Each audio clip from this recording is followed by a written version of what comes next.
तर finally guys आज आपण जाणार आहे इंडस्ट्रियल व्हिजिटला शेंद्रातील महा एक्सपो कंपनी.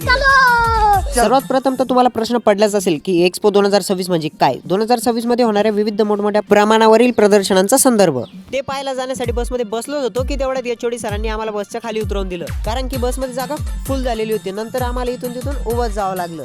गर्दी असल्यामुळे एचओडी सरांना पाठीमागे येता येत नव्हतं, म्हणून मागे फक्त धिंगाणा चालू होता. कोणी तर सीटवरती उभं राहून डान्स करत होतं. आमची पूर्ण टीम उभी असून पण त्यांच्या धिंगाण्याला टक्कर देत होती. असंच धिंगाणा मस्ती करत करत आपण फायनली पोहोचलो तो ऍडव्हान्टेज महाराष्ट्र एक्सपो 2026 मध्ये. या एक्सपो मध्ये आपल्याला पाहायला भेटणार होते शेती, तंत्रज्ञान, electronics, real estate, software development, त्याचबरोबर विविध अशा प्रदर्शनातून प्रगती घडवून आणणाऱ्या गोष्टी. हे प्रदर्शन पाहण्यासाठी आपली सगळी टीम खूपच उत्सुक होती. तेवढ्यात कळाल की स्टुडंट्सला गेट नंबर 1 वरून नव्हे तर गेट नंबर 2 वरून एंट्री आहे. मग आपल्या अख्ख्या श्रेयश कॉलेजचा क्राऊड घेऊन आपली टीम निघाली होती गेट नंबर 2 कडे. इकडे जाताना तर आपल्याला फार गर्दी मिळाली होती, कारण की एमजीएम, एमआयटी सोबतच अशा विविध कॉलेजचे विद्यार्थी आमच्या सोबतच हे प्रदर्शन बघायला इथे आलेले होते. एंट्री पास तर आमच्यामधून कोणाकडेच नव्हतं, त्यामुळे आम्हाला गेट नंबर 2 कडून एंट्री करावी लागली होती.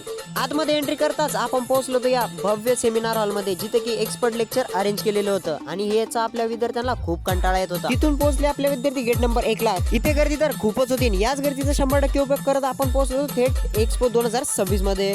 समोर काय झालं हे पाहण्यासाठी पार्ट 2 नक्की बघा.